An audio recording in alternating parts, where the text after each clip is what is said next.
Tell that I feel comfortable now.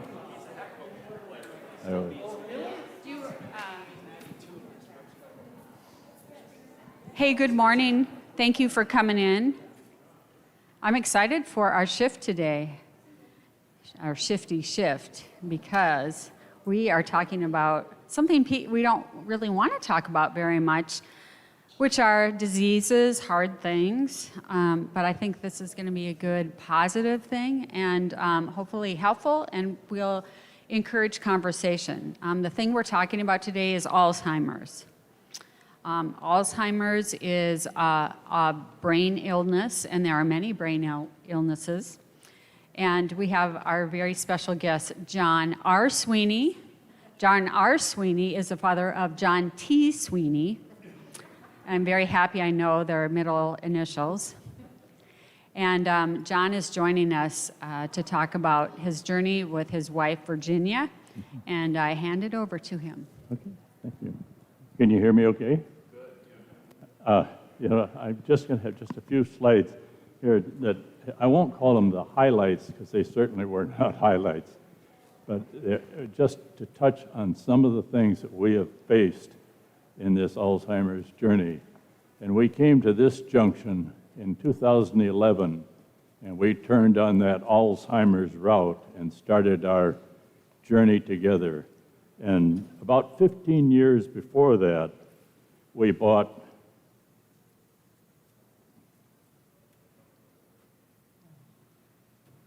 Jerry, I need some help here. Oh, there we go. About 15 years before that, we bought long-term care insurance from a Bankers Life Association, and they in turn sold it to Transamerica. And we bought this when we were on vacation in Arizona in the wintertime, and that's fairly significant later in the story when we enter an 8-year battle with the help of John T. here to get Transamerica to honor their obligations. And then the first thing we had, of course, was a diagnosis. Here you see Virginia, the neurologist ordered a brain scan. You see her with the pictures with the dots on her head with the swim cap like Esther Williams. Those are all probes. And from there we learned that the diagnosis was Alzheimer's. And as you can imagine, that just was devastating news, that I realized that I might be losing the love of my life, because the average life expectancy after diagnosis is 5 to 7 years. And there's some examples. Charleston Heston lived 5 years after diagnosis. Glenn Campbell lived 6 years. Ronald Reagan lived 10 years. And the late Pat Summitt lived 5 years.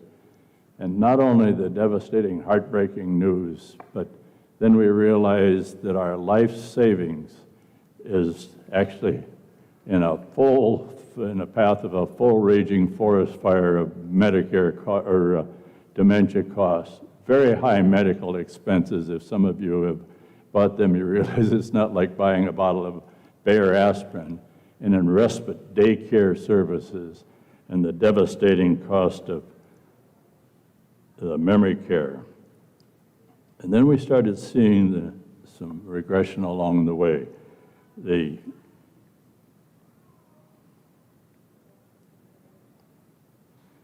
Our daughters were visiting us one day, and she called me in the bedroom and said, "Who are these two ladies? We're visiting with them." And then one night she announced, "We need to go to the airport." And I said, "For why?" And she said, "Pick up my husband, John." And she'd frequently ask, "When is my daddy coming to get me?" And then John T. got up at a family gathering one night to get a cup of coffee. She said, "Sir, would you bring me a cup of coffee too?" And then at another family gathering, she pointed at a young lady and she told me, she says, "That young gal is going to show me where the bathroom is." That young gal was her granddaughter. And then we come to the caution period. These two ladies here all fired authorities on dementia, but Virginia she would get so frustrated she wanted to call her parents, and ignorantly I would say, honey, don't you remember, we don't have living parents at this age. And these two ladies cautioned me and counseled me to get in the moment with her, tell her things that make her comfortable. And it was difficult being deceptive to the love of your life, but if anyone can do it, an Irishman can. And then we saw more anxieties, afraid her mother would be worried, concerned about her grandmother. She wanted to call them, and so we actually created an email. And then there came a time when we realized that Virginia could no longer put together the steps to make a meal, and so I took it over. And this is an illustration of about what I must have looked like. And she was sitting there. I was so frustrated not knowing what I was doing. She was sitting there, and she said, she realized I need some help. She says, "Where is your wife?" "You're not my husband. You're too old." And then we needed respite care. We were at the Cub store, and there's on the belt. She pushed the stuff ahead for the lady ahead of her, put her hand over our watching to make sure someone didn't walk off with ours. And then at the Costco store, they asked you to the cart on one side and the member on the other, and she wouldn't let go of the cart.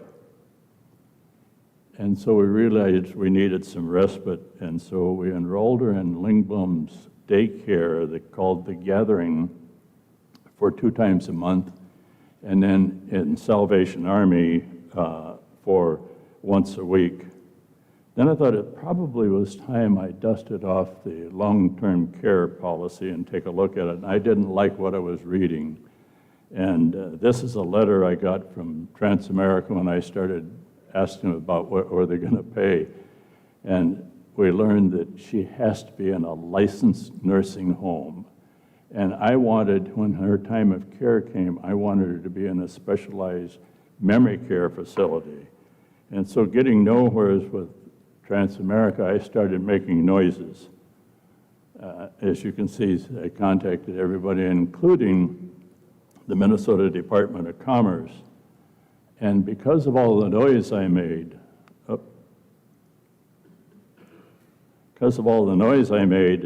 I was invited to testify in 2015 at a hearing in St. Paul. And this problem that I was facing is so prevalent that the commissioner invited 11 commissioners from other states to be there. And an attorney then went on behalf, and we actually got a letter of approval from the president of Transamerica authorizing Applewood Point, where we live, specifically approved for alternative care. Then it should be just a slam dunk when we filed our claim, but stay tuned. And then some of the anxieties, she'd wake up in the middle of the night and couldn't find the baby. Something burning on the stove. Her daddy was waiting for her downstairs. We'd be awake for hours. And then we had the depression state where she was beginning to be aware of what was happening to her. And sobbing, she'd say, "Are you going to put me away?" Or she'd say, "I just want to die." And so come the decision, and we had the family gathered around, the 5 children and myself, and we made the decision, now is the time for memory care. And as that open safe indicates that we have now a full frontal assault on our life savings. And then come the time when she didn't know me. She was very devoted to her husband, has been for almost 72 years. But I walk in one night and she was sitting with another man holding hands with him. And you've got to be kind of comfortable in your own skin when that happens. And you also have to realize that it's a disease and not your loved one. So I snapped a picture of it and I sent it to the kids and John T. writes back and said, "Well, no wonder he's an old bald coot just like you." And so now comes time to file with Transamerica, and they denied it. Never mind the fact the president had approved it, they denied it. And so we went back to the law firm, and they cited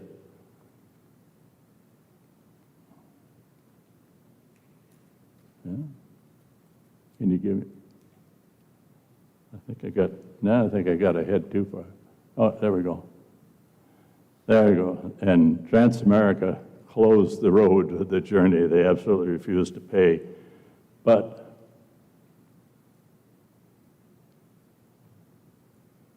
our attorney found this statute, an Arizona statute, and remember we bought the policy in Arizona, that they could not deny coverage or require to be in a nursing home. And so then the next thing, of course, is COVID, which goes over Cherrywood Point like we live in, like a dark cloud. And the memory care facility was closed for 5 months. I couldn't get in to see her. And we went through that.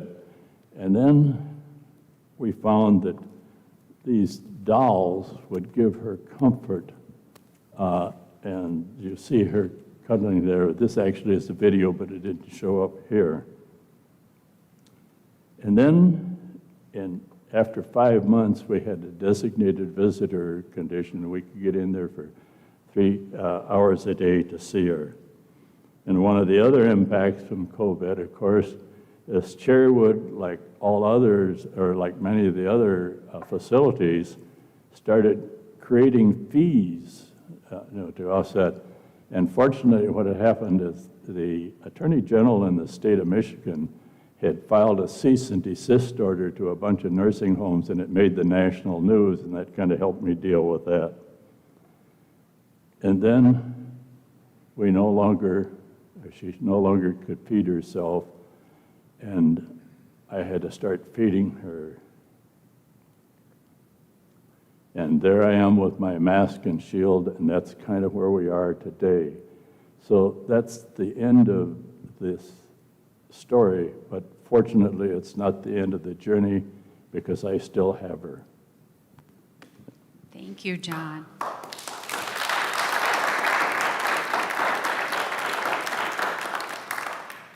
So your wife's name is Virginia, and you have been going through a journey for, well, almost double as long right, as 11 years now. Yep. What do you credit that to? That question comes up every time I do that, and the only thing I can think of, and it's just a layman's opinion, is that she has always been extremely healthy. In fact, in 1947, she was the Jackson County Health Queen for 4-H and went to the state fair.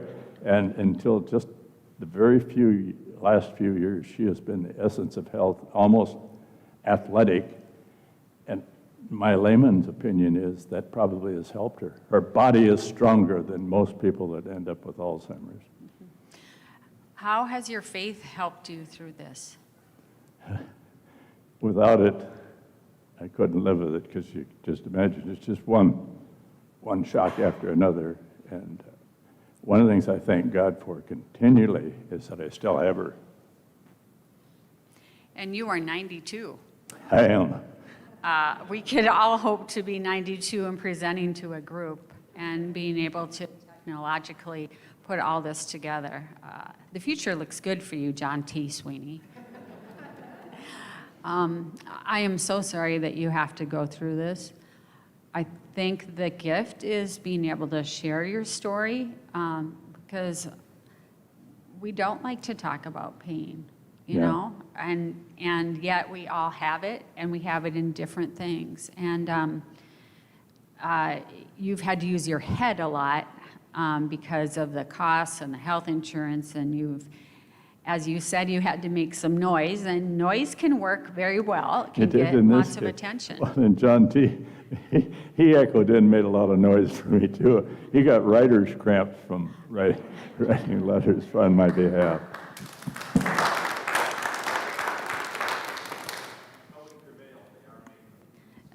That's right. And, you know, we have a lot of people in our congregation who are going through this. And how do you think that we can support them? Well, I think most important, and one of the reasons that I do these or anything else that Alzheimer's Association asked me to do is to help raise awareness of dementia, because before it visited our house, I was as ignorant as a lot of them on how you treat people like that. And there is a lot of rudeness to people with dementia. And the Alzheimer's Association they have a recognition they give to a business place or an organization that trains their staff in dementia awareness. They call it the Purple Angel. They can display the logo. And I think the more we can enlighten the world that, when KSTP interviewed us, I used the term, I don't know why people are so standoffish. It's not contagious. That's right. In this time, when we're so conscious of COVID, we have something that's not contagious. And that is very prevalent, and there are many different types of forms of it. And thank you. We have a question. What's the difference between dementia and Alzheimer's? Dementia is, in my understanding, is the umbrella. There are several forms of dementia. Alzheimer's is one of them. It's probably the most common one.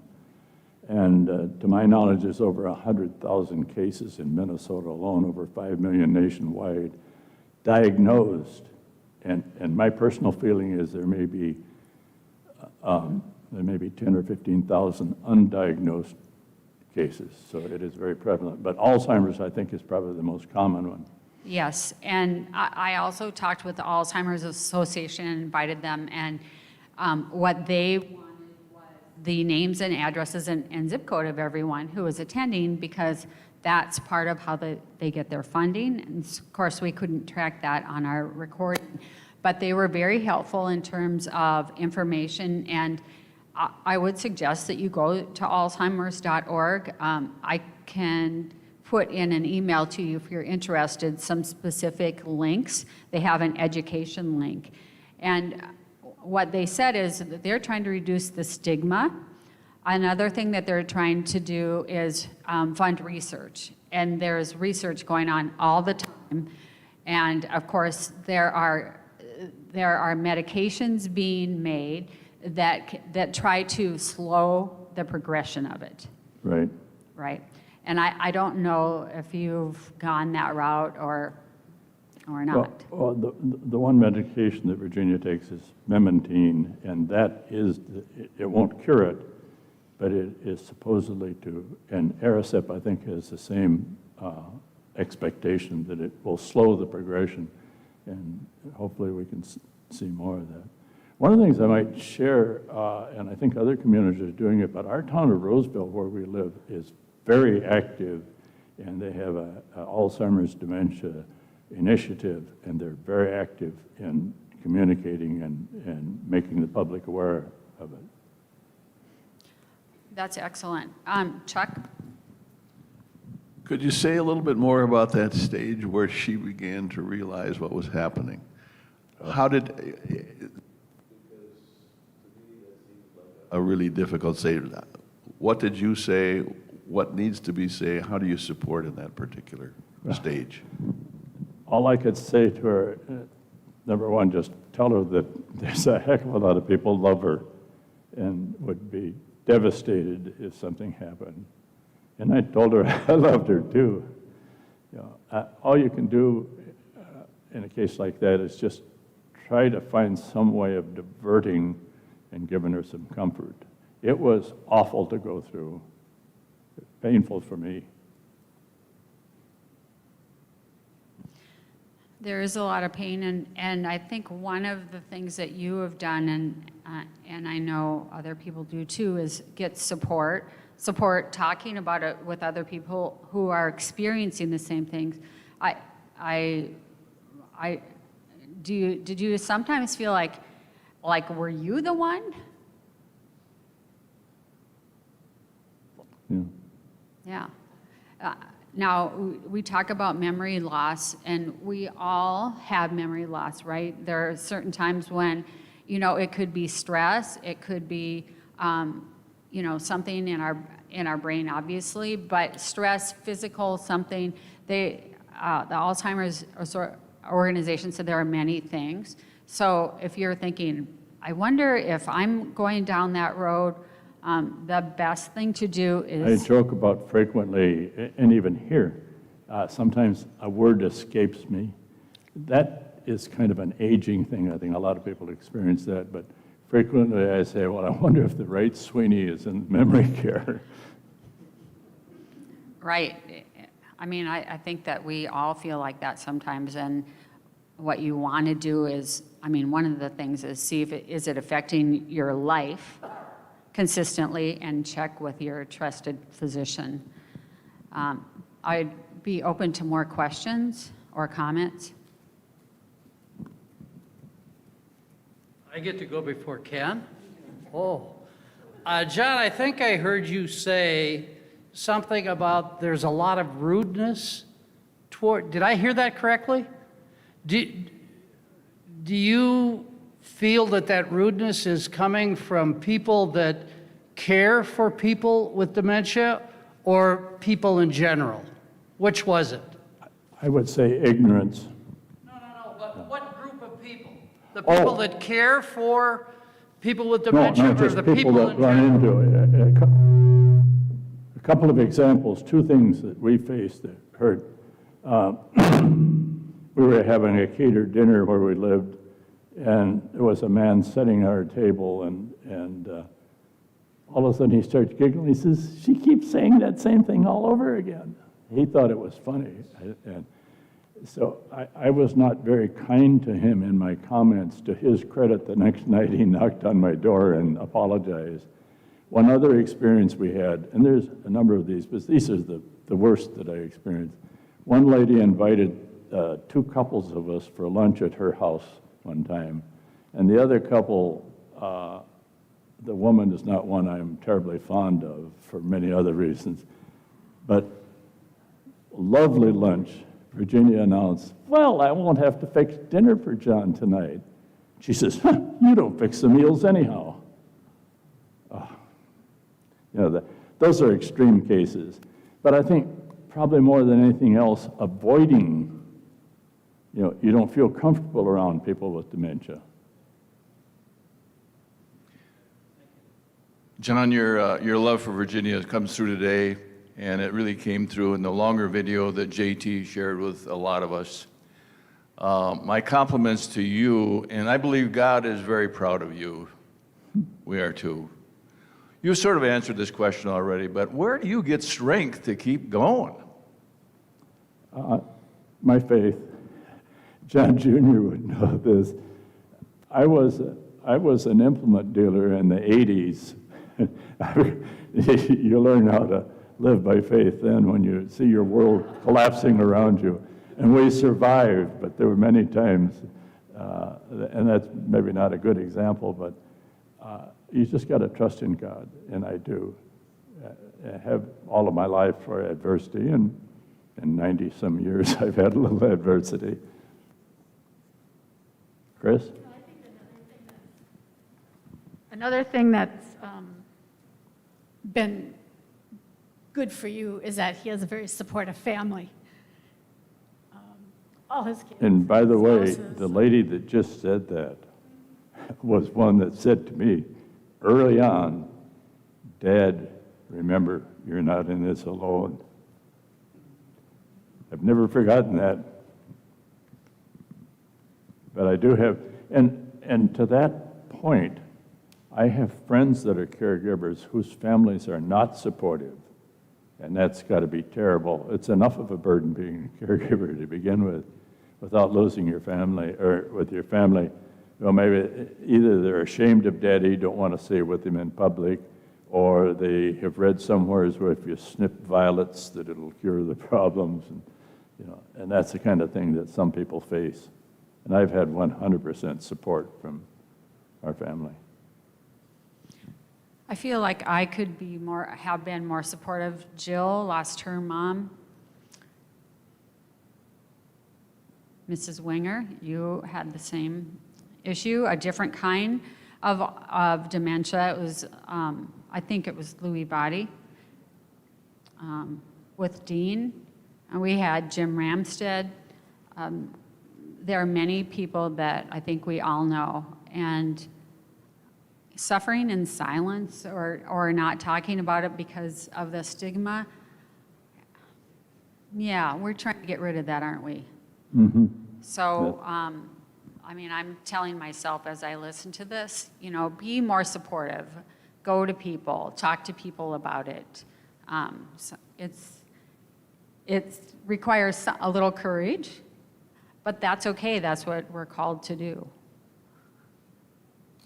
I'm so glad that we had this time together and that you have been willing to come and share your story.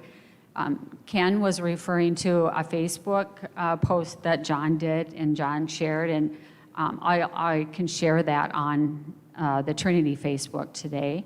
It's just a little bit longer presentation. But our faith is what keeps us together, right, Pastor Ann?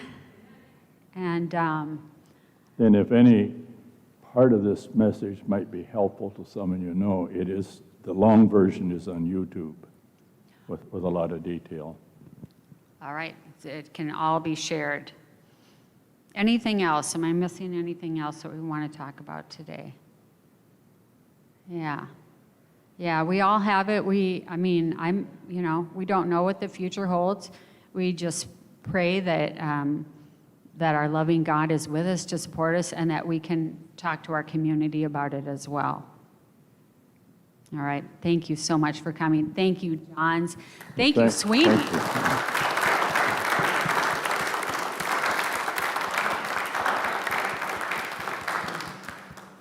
And as we talk about that, just next week on Shift, we'll have, we're going to talk about vocation across the lifespan, which is part of our calling from infants to toddlers even. I mean, they have a calling and that changes across our lifespan. So you are living yours, and we look for more information on that next week. Thank you. Thank you.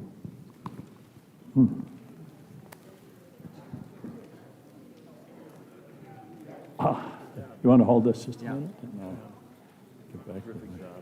Thank you, Ken. You give us young people that are only a little over 80 a lot of hope.